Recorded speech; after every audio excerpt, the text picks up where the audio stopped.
Hello, everyone. I'm Edith Wolek. I'm a brand and design specialist. I'm Allan Hirsh of Allan Hirsh Advisors. I'm in Baltimore, Maryland.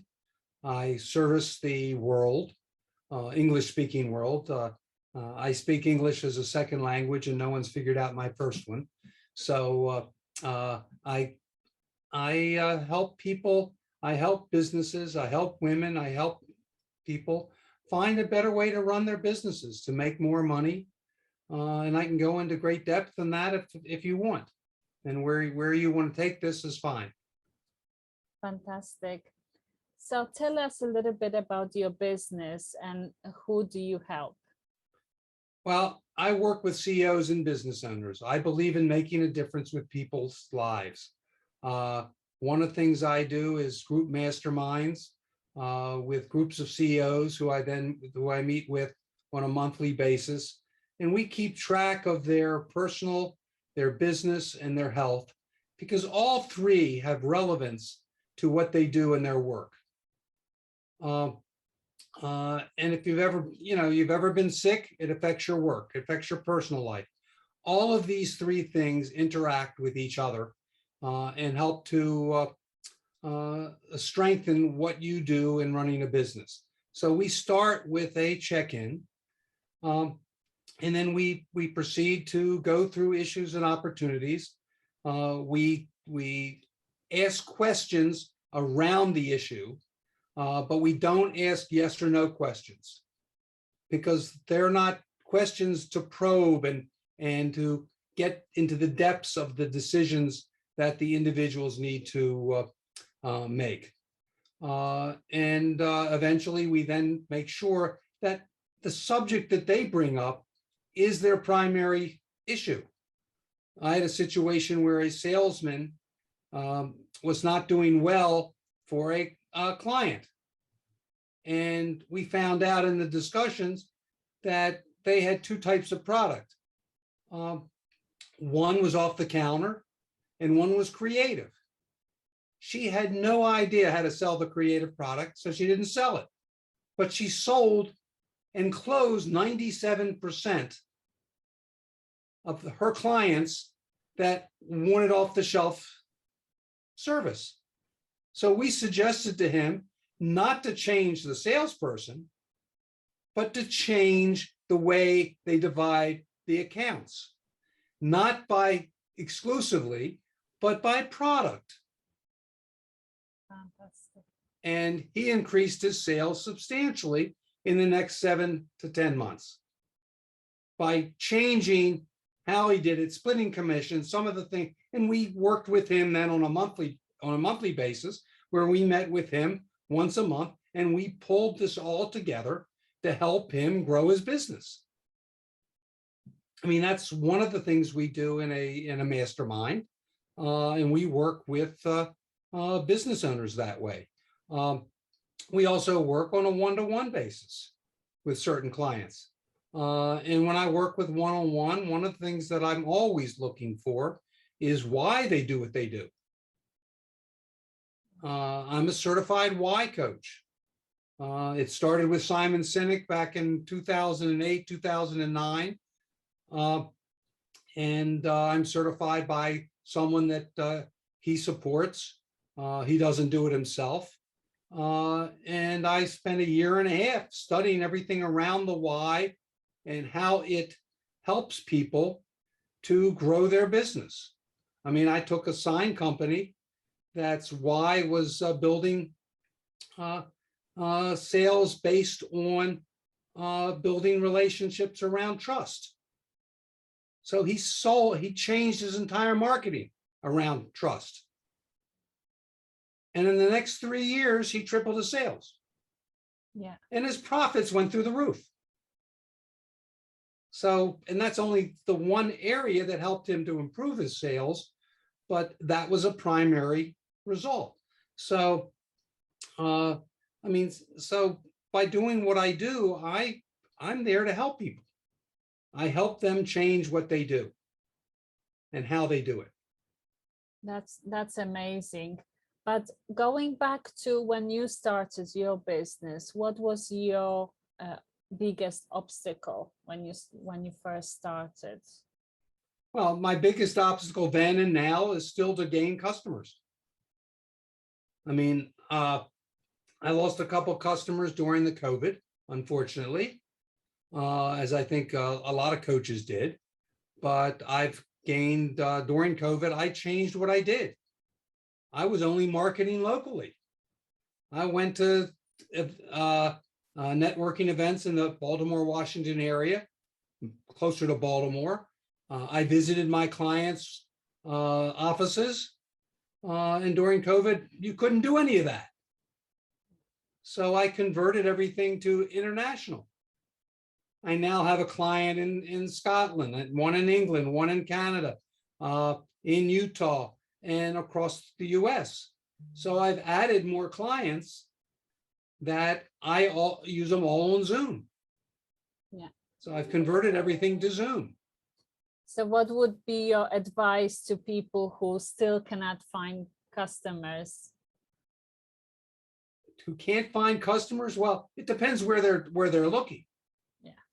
I mean, I had a one of our clients was with in a minority manufacturing roundtable that I facilitate, who had a shop in an airport in Baltimore.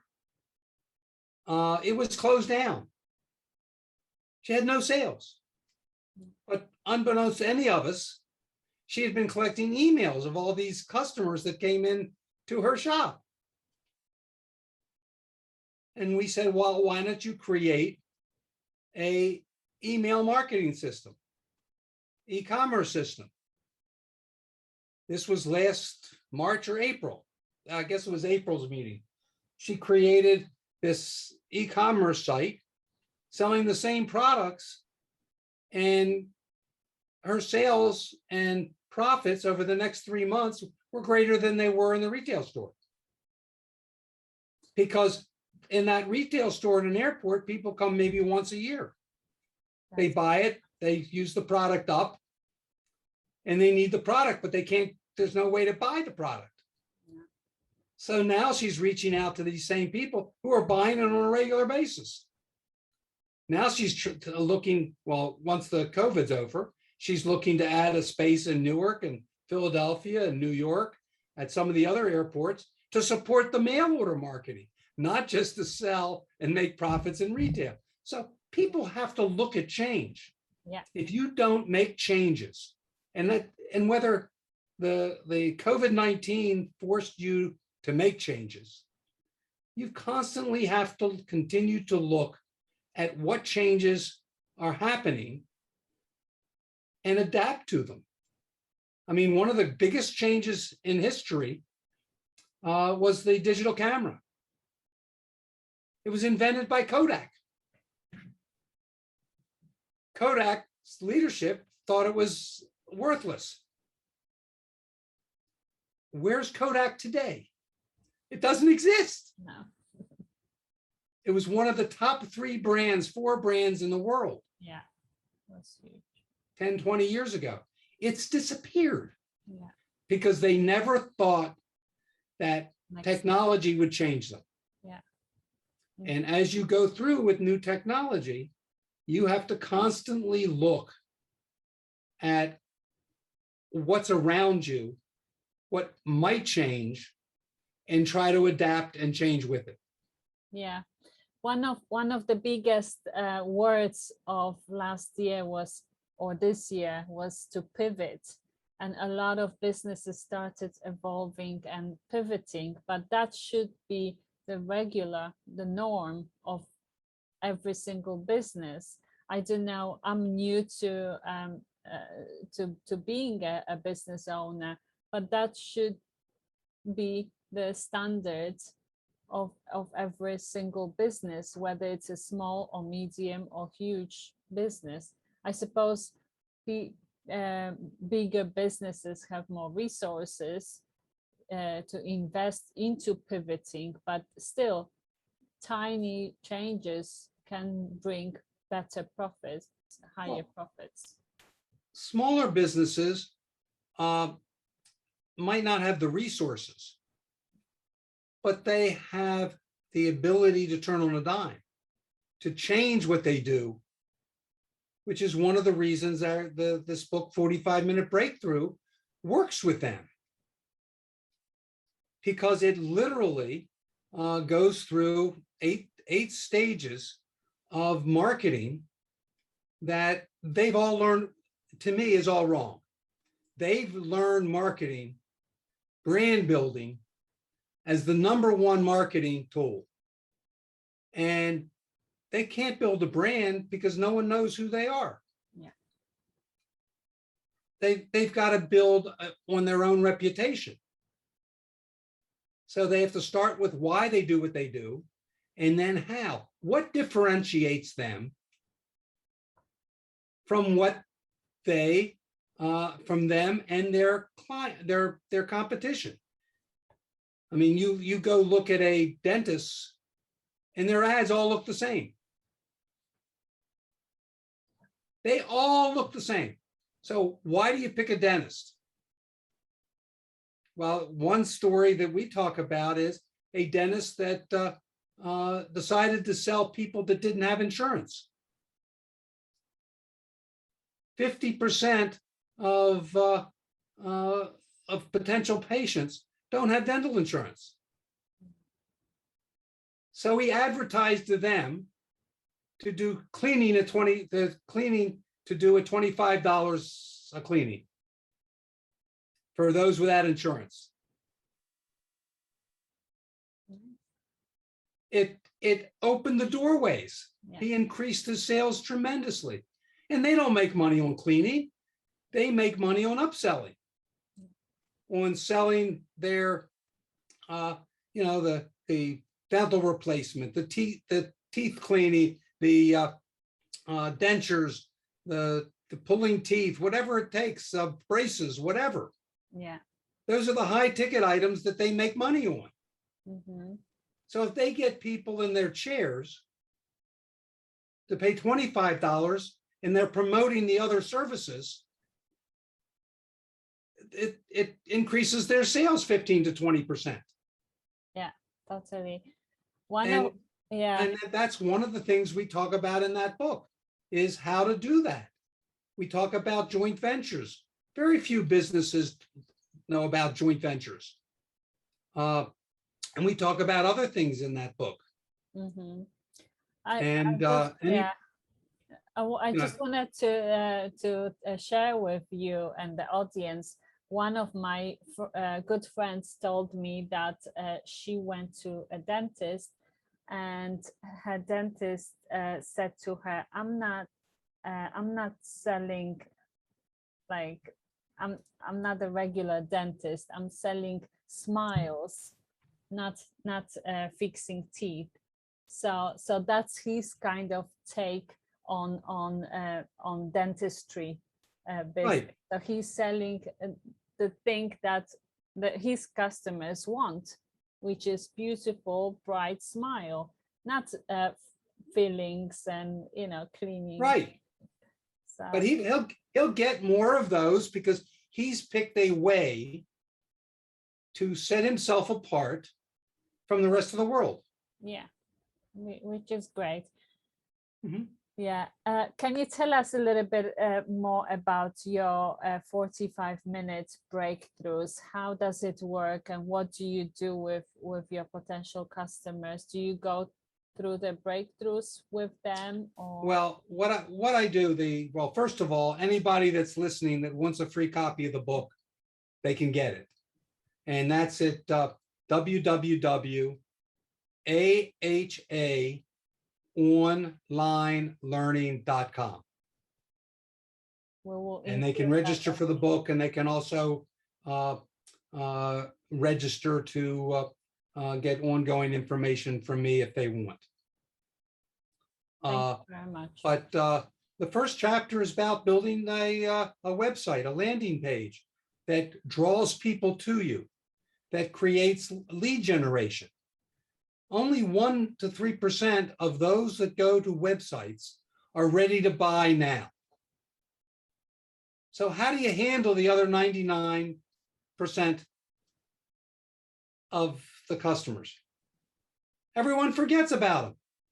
Every website says, call now, make an appointment. No, You lose 99% of those that reach out to you, that's right. that are going to your website. So it helps people learn how to create lead generation.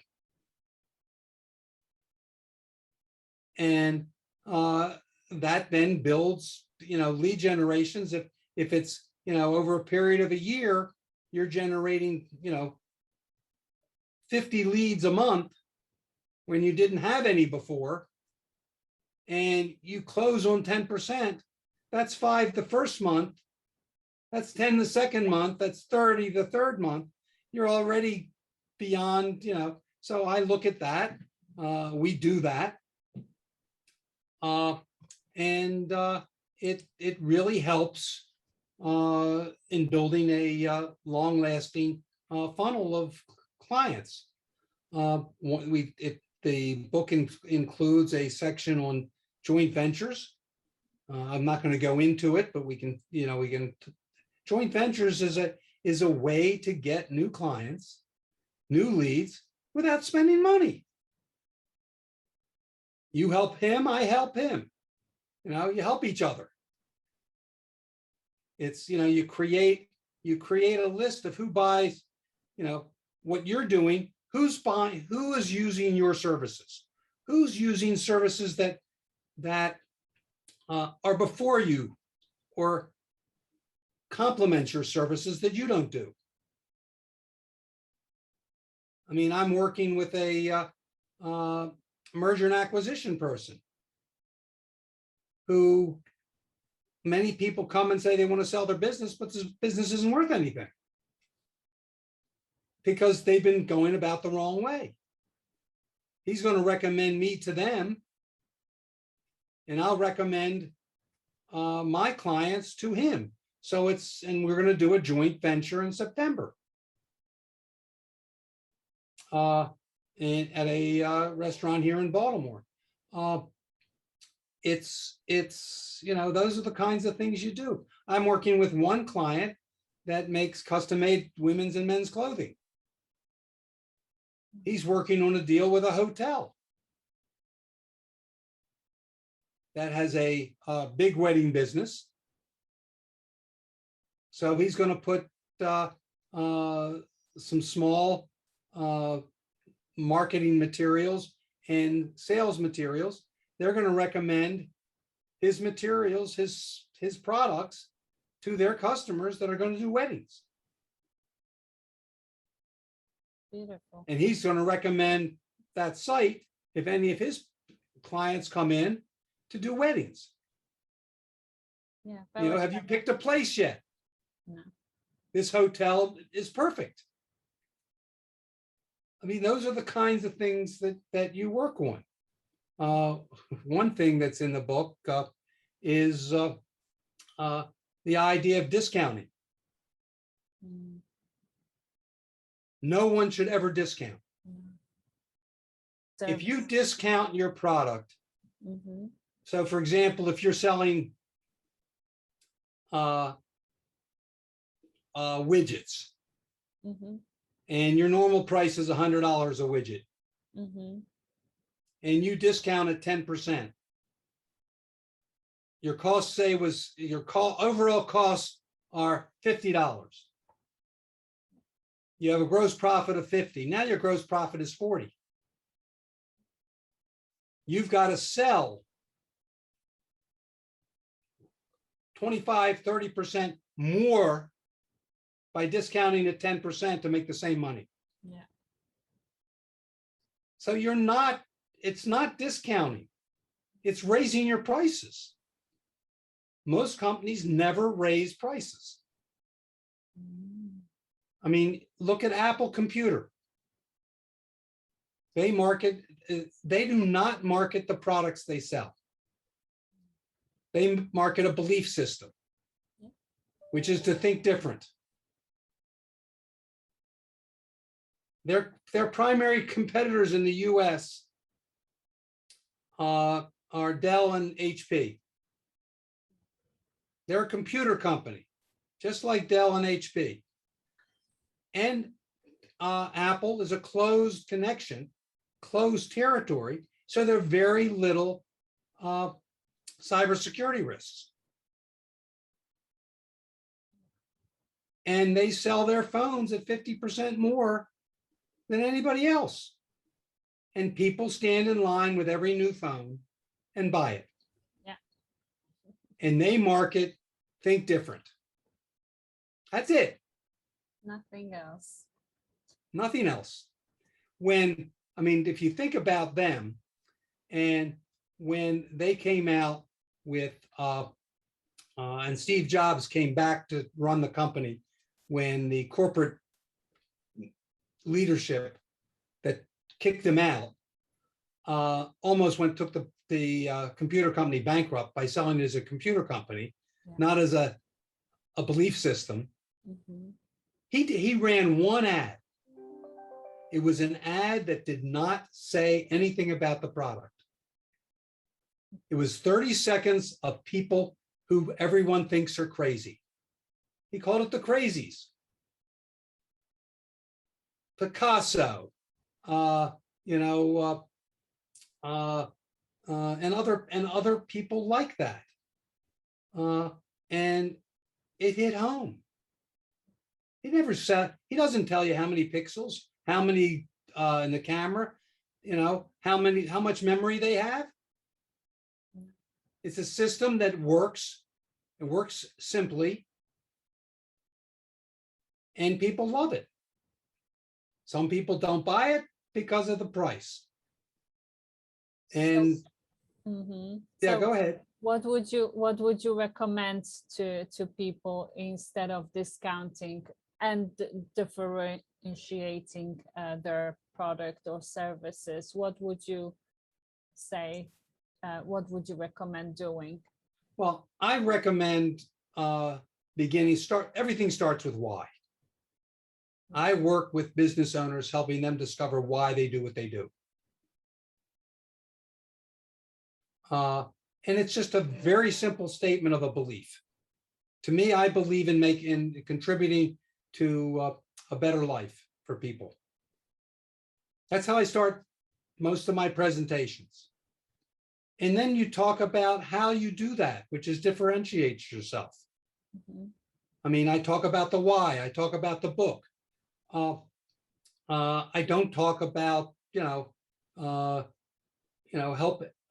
general helping, which everyone else says they do. Right. You have to differentiate your product. And that comes with the right kind of marketing to bring people into your website. And you can do it on Facebook, you can do it Twitter, you can do it on LinkedIn, you can do it anywhere. But that's how you do it. And very frankly, if you rate, and some people can't raise prices, they think they're all in the middle of price competition, and they're not, but that's something else again. But if you raise your prices 10%, okay, and use the same thing, and you raise your prices from $1 to $1.10, $100 to $110, your cost is 50 cents, you now make 60 cents instead of 40. You need to make the same amount of money, you can lose 10 to 20% of your sales. And no one loses 10 to 20% of the sales. I have a client that's in Utah that was selling her services at well below what the ongoing prices were, because she felt she had to be competitive. Well, I tell a story about my own family publishing business back in the 70s. We did 14 volume encyclopedia of dictionaries, 14 dictionaries in one, printed on inexpensive paper. a cover with a dust jacket. It retailed for $5.95. It didn't sell. So we began thinking about maybe it's in the value. So we reduced it to 12 dictionaries, put it on good, clean white paper, did away with the dust jacket and put a 3-piece cover on it, and put it in a mailer so people could mail it if they wanted to or not. And that was, we then marketed the price at $29.99. This was in 1971, 72. We then sold 3 million copies. Wow. Because it's a perceived value. Yeah. It's not the price. No. So she then increased her prices to where they were competitive, and not a single existing customer complained. So you increased the quality of the paper, and you created a nicer cover and decreased the And it cost us 25 cents more. All right. Okay. Per book. Wow. And we sold it at $29.95 instead of at $5.95. And sold 3 million copies and not 10,000 of 25,000 we printed. Amazing. So, people are strength. They buy value. They don't buy by price. You want people to buy from you who are buying your values, your why. And then you can be not necessarily be price competitive. If you're providing the services, you're providing the quality, and you're delivering on time, and you follow all of those preamp. One of the things that I did with the sign company, when it was about building trust, he sent me an email from one day. He got a call from someone that wanted a $17,000 sign, but wanted it in 10 days. He sent me a text, "What do? I can only deliver it in 20 days. And I challenged him by responding, "What do you think you should do?" Because as a coach, I ask questions and challenge. Yeah. And he says, "I got to tell him the truth." I said, "You're right. You might lose the order, but you can't tell him 10 days and deliver it in 20. You've got to under promise and over deliver." Yeah. So he told him he couldn't deliver it in 10 days. If he wants it, they'll have it in 20 days. And he says, "I can give you some other sign companies that you can deal with." And he said, "No, we'll take care of it." Well, 13 days later, the customer called him. "When can you have the sign?" It usually happens that way, yes. Because they understood him.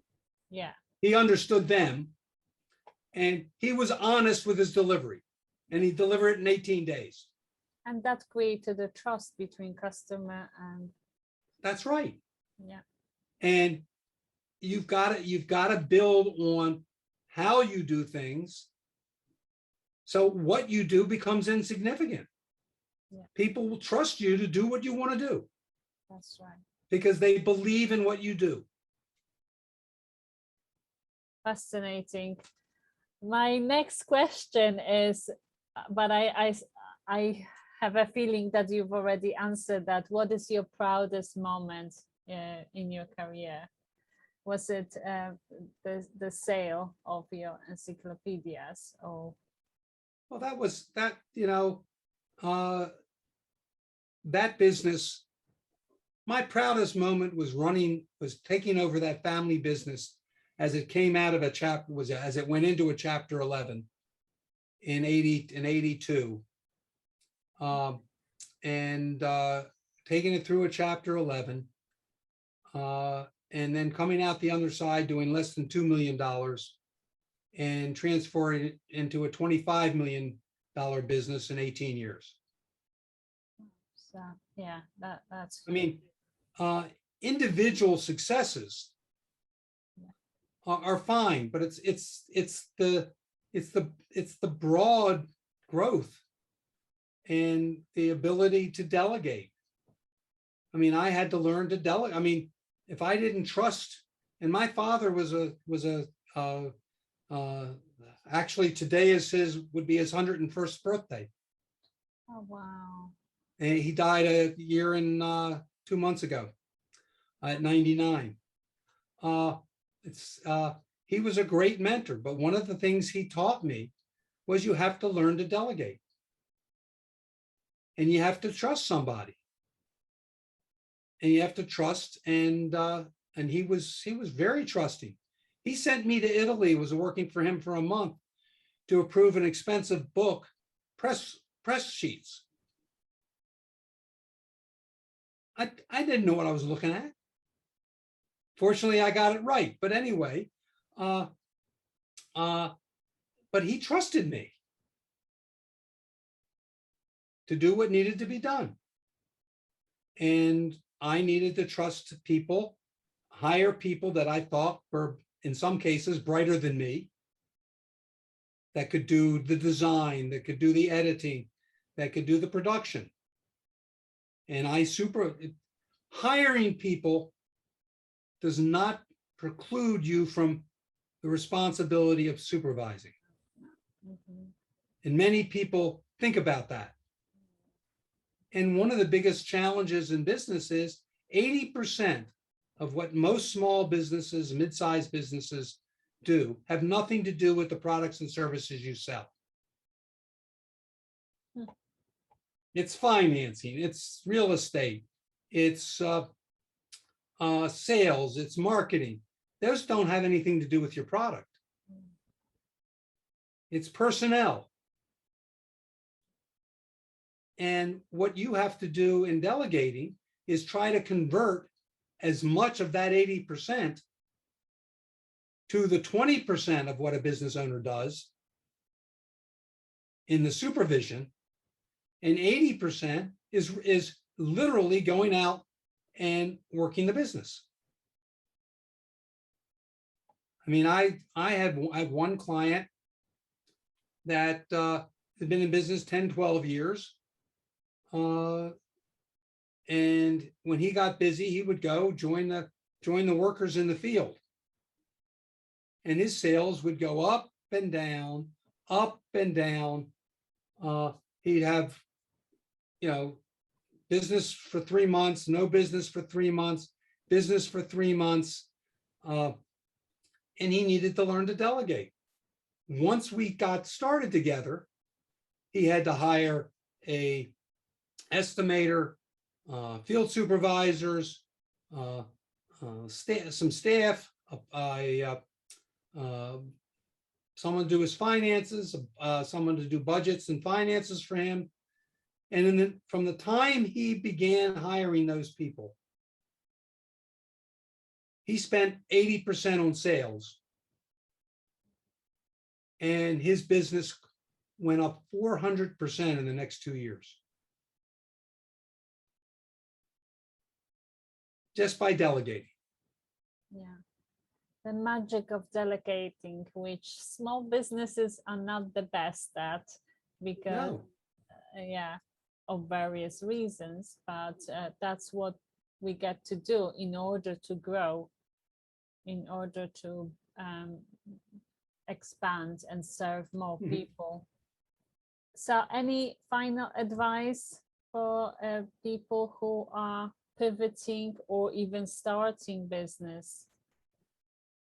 Well, people who are starting businesses need to understand why they're doing it.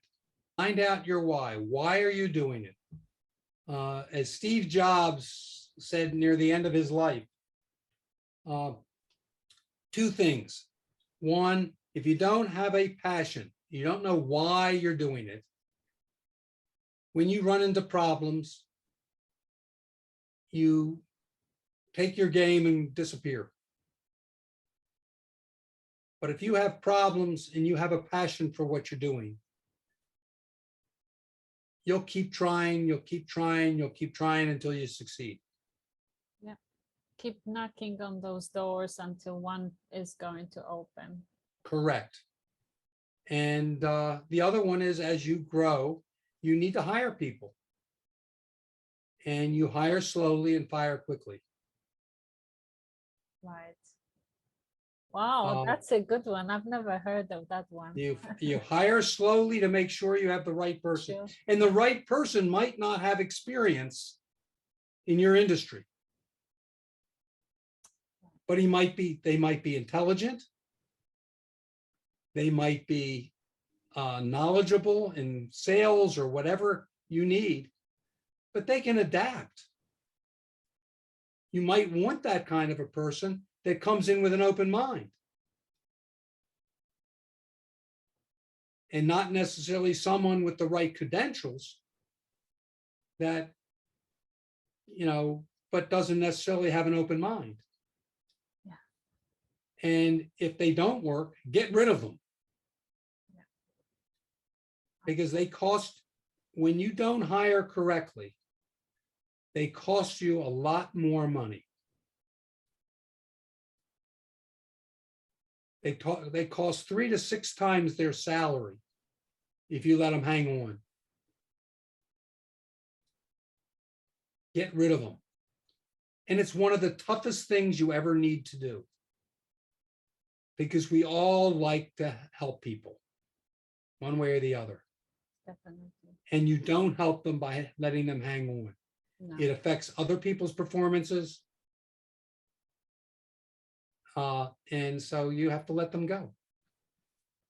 Thank you so much, Allan. Thank you for your time and for your wisdom. I really appreciate you coming and sharing your wisdom with our audience and myself. Thank you so much. It's my pleasure. I love what I do. So if someone can't tell from the way I've talked about it, I'm sorry, but I really love what I do. I wouldn't be doing it at my age. I graduated college 50 years ago in June. So I just love what I do. And I look forward to working with people that I can help. Thank you so much. Thank you.